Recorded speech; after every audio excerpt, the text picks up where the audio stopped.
This week, I'm on a fishing trip to the world-famous Miramichi River. So much about fishing is who you're spending the day with. This is an interesting, heartwarming trip because we're fishing at Ted Williams' camp. Ted Williams, the famous baseball player, was a fishing buddy of Zeke O'Connor, the famous football player. Zeke fishes with his daughter Kathryn, father-daughter fishing trip, but Kathryn is also my fishing buddy. So we have two girlfriends fishing together and father-daughter fishing together on a famous Atlantic salmon river. Please join us.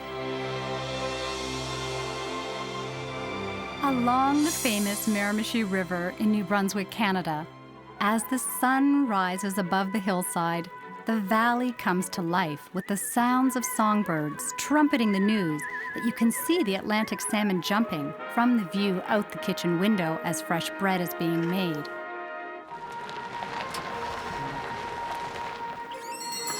Hello. I'm headed to Ted Williams' camp. Do you know Ted Williams' camp on the Miramichi? It's by Blackville. It's actually in Greyport, Grey Rapids. Okay, I know where Grey Rapids is. Am I headed in the right direction? Yes. Okay, how much further down the road? You're gonna go up here probably like 2 minutes, and it's gonna like a Y. It's gonna look like a Y in the road. Oh, I see you've got some leader material. I like that Maxima, the tawny colored stuff for this dark water. Could I have 8, 10, 12, and maybe, because it's low water right now, I'll get the 6-pound as well, just in case I need to go down to something finer. Okay, great. And like every good fisherwoman, I put them in my purse. It's easy to get lost out in the country where there are few signs. Hi, I'm Kathryn. So what's your name? Joe Tucker. Hi, Joe Tucker. I'm Kathryn Maroon. I'm trying to find Ted Williams' camp. Yeah. I'm heading in the right direction. No, you're heading the wrong way. You're going down. You're going to turn up. Up, yeah. I should go this way? I enjoyed meeting people along the road as I asked for directions and fishing tips, and I still managed to arrive before my girlfriend and her dad. Hello, sir. I'm Joe Walsh. I'm Zeke O'Connor. Zeke, nice to meet you. Welcome. Hello. Hello, Mwah. Everything was Good great. to see you. Good to see you. Give me a squeeze, girlfriend. Mwah. Ted Williams, the greatest baseball hitter ever, died in 2002. Joe Walsh took over the camp and maintains the property as it was. Zeke said that Ted was a fisherman almost before he was a ball player. How did Ted end up here? Well, from what I understand, he always loved fishing. Joe showed me around the legendary Red Sox player's fishing camp. What's downstairs? This is actually Ted's workroom, where after a long day of fishing, he would actually come down here with Clarence and Clarence's family and some local friends, and spend hours and hours here, getting ready for the next day of fishing, including tying some flies, working on his leader. Ted tied beautifully and considered salmon one of the ultimate tests in angling. If you go up and down the river, you'll find other people who are just the same as Ted, maybe not as well known, who have developed the same friendship and the same family ties with other families from the local area. And I think that's just wonderful. How are you doing? You're putting out a nice line. Are you seeing any fish? Lots of fish jumping. Lots of fish jumping. Yes. Jumping fish don't take, do they? No. Did you grow up in these parts? Yes. So did you know Ted Williams? Yes. The Miramichi is world-renowned among fishermen, and according to Ted, the cleanest river with the largest run in the Northeast. And last night, we were in a cabin at Ted's camp, and we were all snuggled in, and all of a sudden, we saw a moose. And so the two girls, you can picture it, we're having a girls' night, girlfriends in the cabin, no one to save us, and we see a mouse, and it runs across the floor. So we grabbed our pillows and ran into the house, and that was the end of it. So I slept on the Chesterfield last night. He's back. Okay, Karen. He's back. Where's the mouse? On top of the door? Oh, Kathryn, sick. he's coming towards you. Oh, no, he is. He's coming over to check you out. He's going this way. He goes in my Okay, now he's shoe. behind the water heater.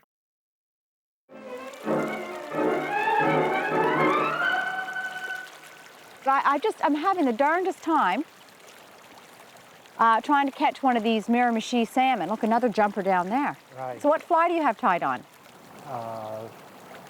Red butt bear hair. Oh, okay. I tried a muddler minnow today. Okay. I tried alley shrimp. Thought a little orange in the fall would be good. Right. And I fished them hard. So maybe I need to try something a little different. So you think this is the fly to use? Then that's a lot of guys say is bear hair, small bear hair, but Okay, not well, I'll doing the try trick that. tonight. Well, not yet. Could. I might bring you some luck. I hope. So, did you know that Ted Williams was a great tarpon fisherman? He was a terrific tarpon fisherman. As I traveled up and down the river, people have shared with me stories about Ted. Not only was he the greatest hitter and a fantastic pilot, but he was also in the Fishing Hall of Fame. It's not that the fly resembles any of the food the tarpon likes to eat. He doesn't eat insects anyway. And besides, you don't necessarily cast this fly to him at feeding time when the tide is running. It is rather that your fly, judiciously cast, irritates him, taunts him, aggravates him into striking at the unnatural thing. This is why you use yellow hackle feathers. Yellow, in the case of the tarpon, is like a red flag to a bull. And he charges it with the same sense of outrage.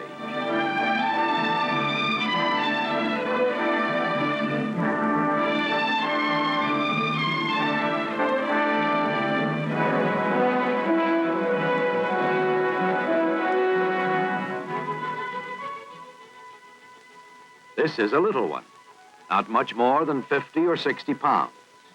But at this size, the tarpon is spectacularly agile.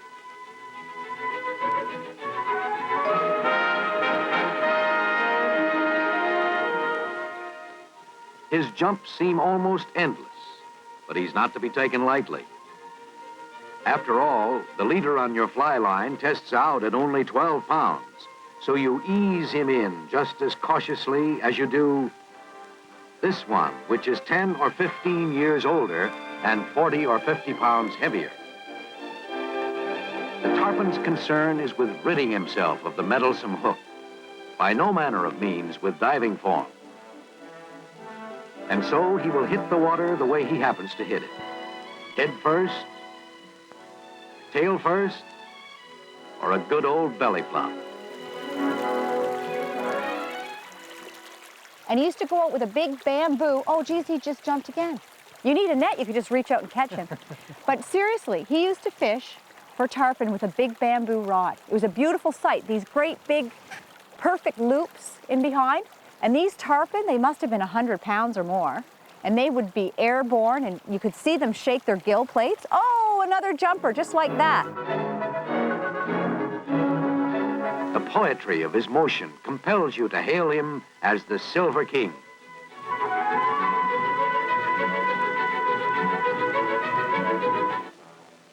This has been an occasion that both angler and fish will long remember, as each goes off to try his luck again.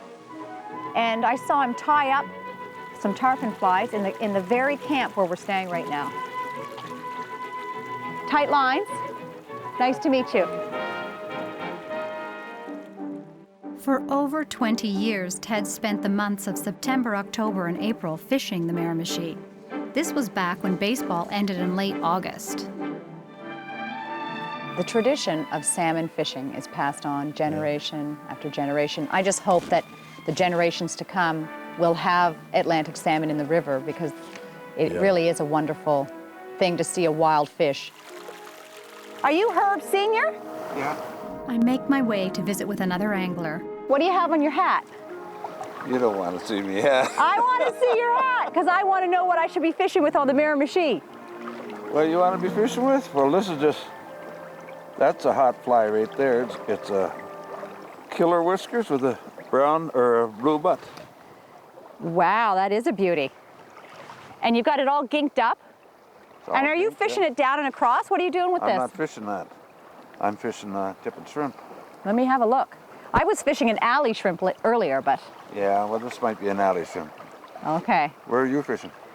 Well, at Ted Williams' camp. Do you know Ted's camp? Yeah. Yeah. Did you know Ted? I knew him, yeah. Did you go fish with him? I never fished with him, no. No? No. He was a heck of a fisherman, wasn't he? Yeah, he was. Now that's what I was fishing with earlier. Yours is a bit smaller. All right, so the fish, what do you love about Atlantic salmon fishing? Oh gosh, I don't know. I haven't caught tarpon and I haven't caught many fish, but the thrill of having a fish on that takes you 3/4 of an hour to land, but it was absolutely the most wonderful feeling. Not only when I hit, but to actually be able to land it and have the guide that was with me net it and know that it was mine. And then we released it, 2 seconds later, after we had our picture taken, and we released it. And that's nice. what I like too. And Ted Williams was the first person before anybody ever came along with that I knew with catch and release. Ted Williams was catching and releasing. I happen to live down in here in the middle part of all this. The water's beautiful, the weather's fine. Two very important reasons why I do live here is that two great fish are found here, bonefish and the tarpon. Tarpon are really something. They're big, strong, fast, they're eager. Boy, do they jump. The angler thrills to the tarpon's jumps, not only because they are spectacularly beautiful, but because they present such a keen challenge to his angling skill. Evolution stopped short for the tarpon before he had developed teeth and left his mouth a cavernous chamber of rock-hard cartilage with which he crushes his food. Set even the sharpest hook in this cartilage, and by his contortions in and out of the water, he will throw it 4 times out of 5.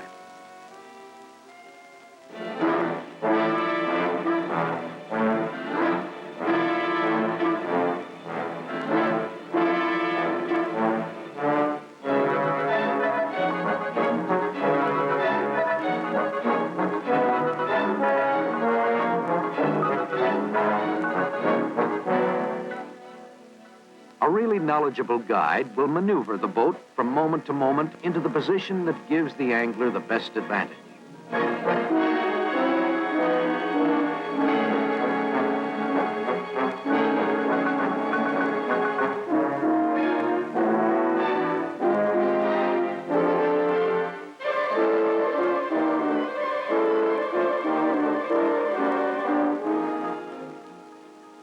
In his prodigious efforts to expel the irritating hook from his mouth, the tarpon will discharge large quantities of water through his enormous gills, and sometimes will temporarily rupture some of the thousands of delicate blood vessels. Like a bloody-nosed boxer about to deliver a knockout blow, this fish is still showing all the spunk in the world. Just for the sport of it, Jimmy is going to hand gaff him.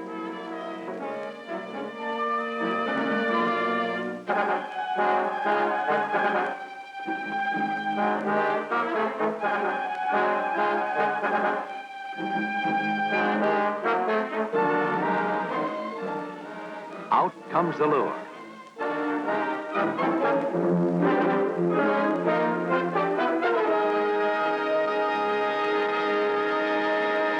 And back goes the tarpon to fight another day. Ted was a sportsman ahead of his time. He had that kind of a feeling for the fish. He really did. He had a love affair with salmon. Don't we all? Yes. Ted Williams' baseball bat was coined the Splendid Splinter by the press, but they could have just as easily been talking about his split bamboo rod. What do you think makes a salmon take that fly? What makes the difference? How is it? Hey, tell you, I'd be a millionaire if I knew. Yes, you would. But I think it's just about 50% luck of having that fly in the right color, in the right spot at the right time.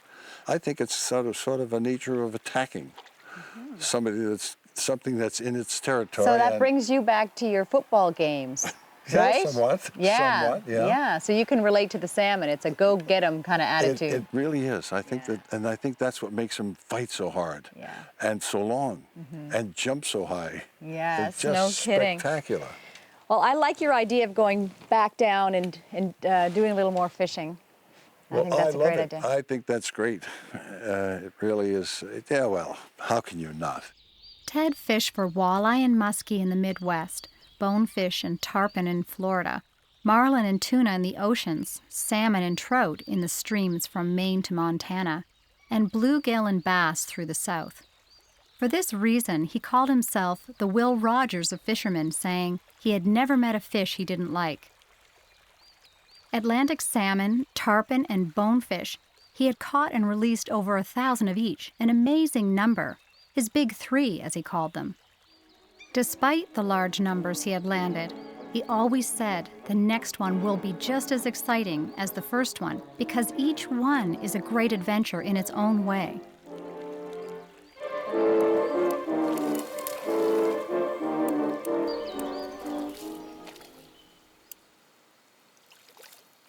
A good salmon fisherman should be able to cast 50 to 60 feet. Ted would cast 85 to 95 feet, and each cast was perfectly made.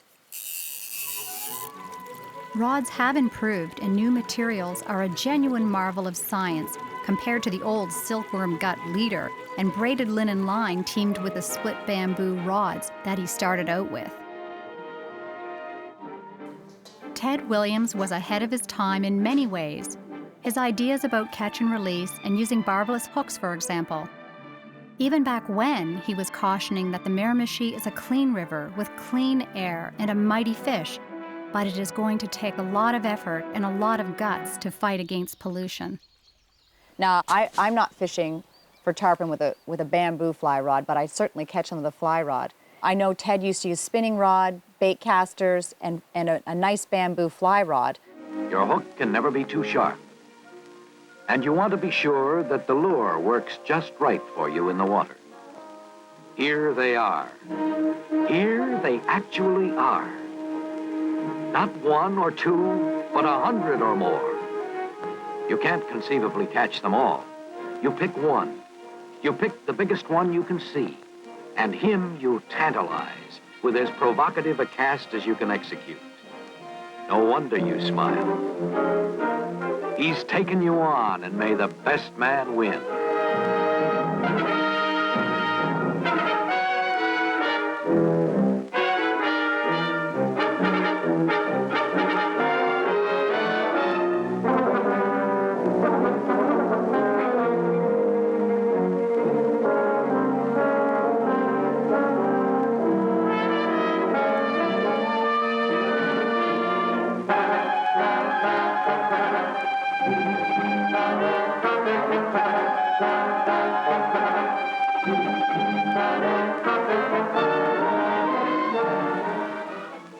He's spirited.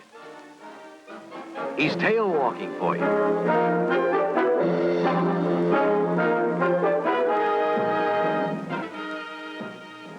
And he's liable to throw that lure of yours any second now.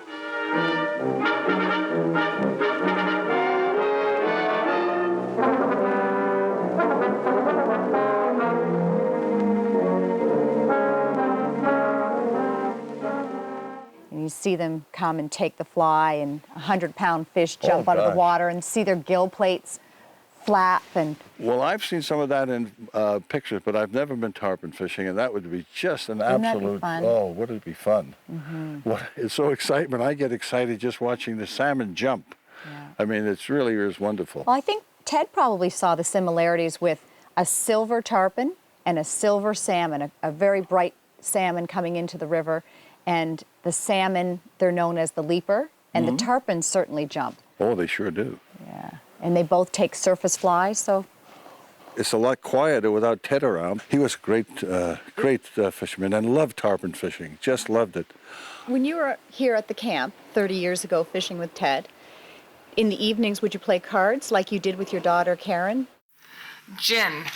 Can't be. No. 16 of us would come to the camp, oh, maybe 12. And some would play cards, and others would just sit around and read or tell stories. Some would go to be very tired and go to bed. And he had a very pet name for me because of my being a football player. What he called was me it?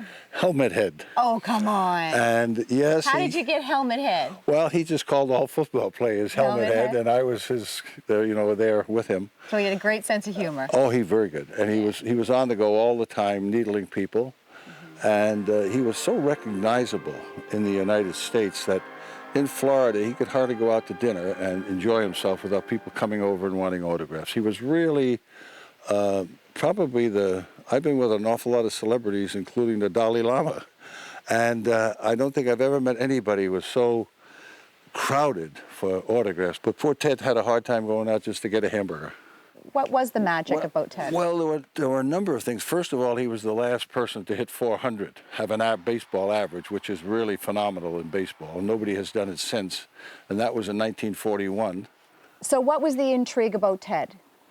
Well, I think that he was such a good ball player, but he also served both in the Second World War and in the Korean War. He gave up 5 years of his baseball serving in the service. And I think the American public really appreciated that. What do you know about the Miramichi River and the family and the tradition here? Well, you know, I think that a lot of it has to do with the tradition of, as far as I know, of the Maritimes. You know, you come into most of the small maritime communities, and it's very, very family-oriented. It's the warmth that comes from that generates all through, including your fishing. Not to mention the fresh bread. Oh. Isn't that a maritime tradition? That certainly is. Home, fresh bread. You walk into the lodge and you smell the bread.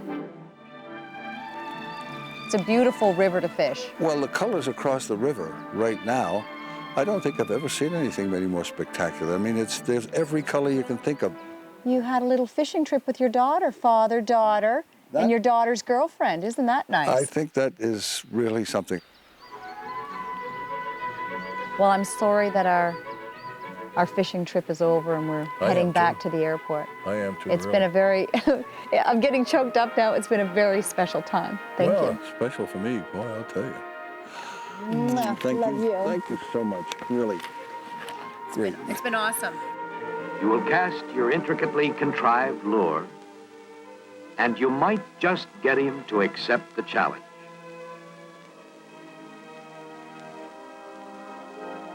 The sweet taste of victory can be yours. But often as not, the decision will go to the greatest game fish of them all.